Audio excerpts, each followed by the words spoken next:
Hi there, my name's Jasmine. I've lost my mind in books, and this is the mid-year book freakout tag.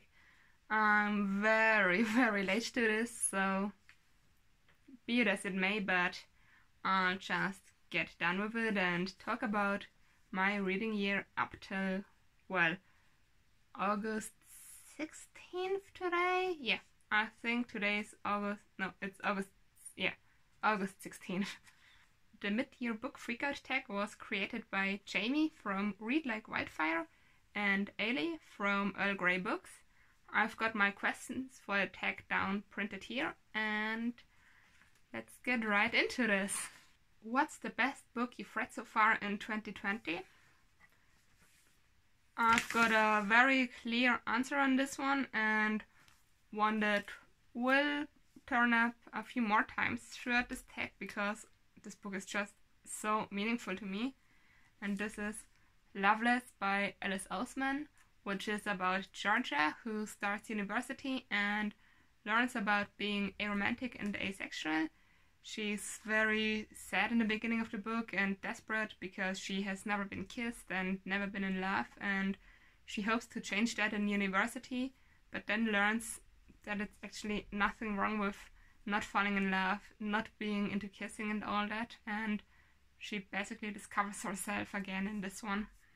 I have so many tabs in this book and notes and annotations and so on, and I think about doing a book recommendations video that focuses on asexual, aromantic characters and characters that fall on that aromantic, asexual spectrum. Besides that, I really loved Phil Stamper's The Gravity of Us, which is about a vlogger who has to move from New York City to Houston, Texas, because his father is an astronaut and is in the close competition of taking part in the Mars expedition, and this is about him getting used to this new life as one of the astronaut children, and it's taking so much reference to the moon race. And I listened to it as an audiobook, and it was just the perfect medium for this book because with the main character being a vlogger, it was just nice to hear him talk about what the book was about and narrate the story and all that. It was just amazing. Go read this book now. And other than that, I got an arc from NetGalley for Surrender Your Sons by Adam Sass, which was also a super amazing book. It will release in just a few weeks from now, and I definitely recommend you go read it because it's really amazing, and Adam Sass did an amazing job in writing this gem of art and literature and writing, and what are words? Question 2. What's the best sequel you've read so far in 2020? Well, I'm trash for Alice Oseman, so Heartstopper. I love these two characters more than anything in the world, honestly. And this comic is so light-hearted and beautiful, and my heart.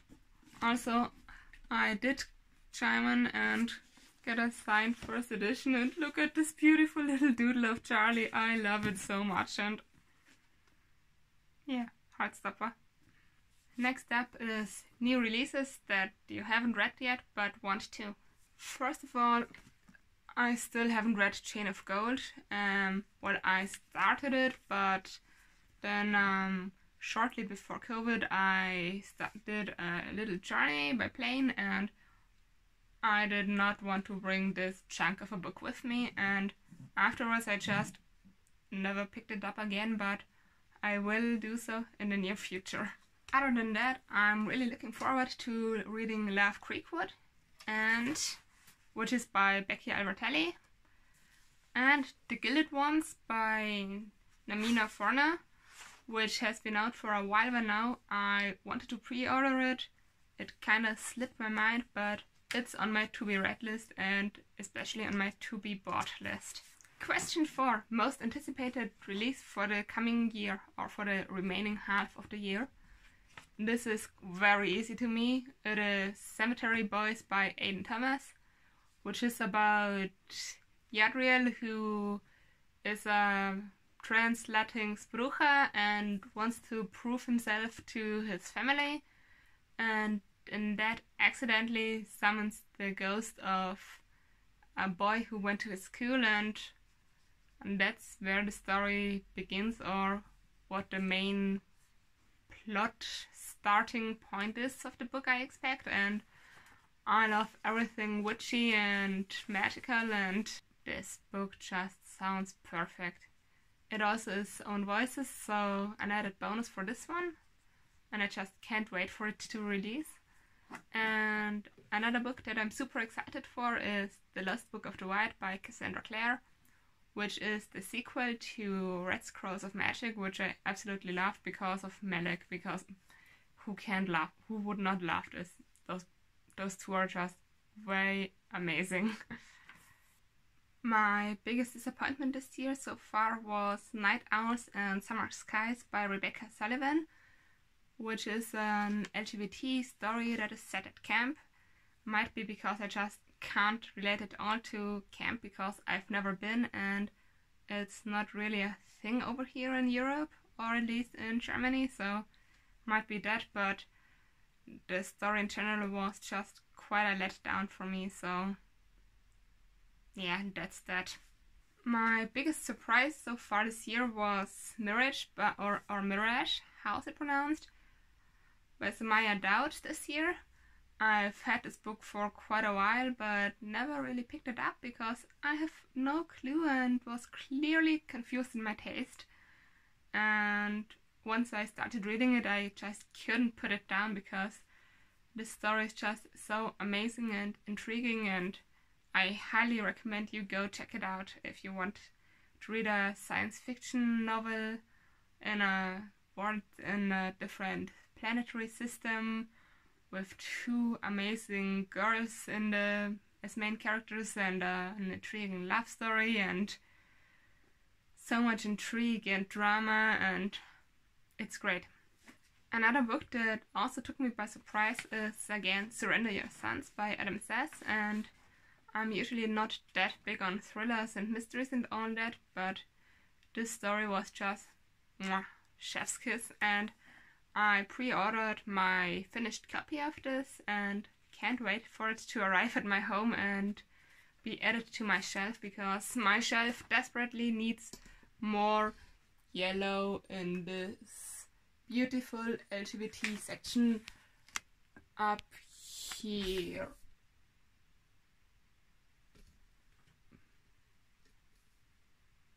This is not a good frame.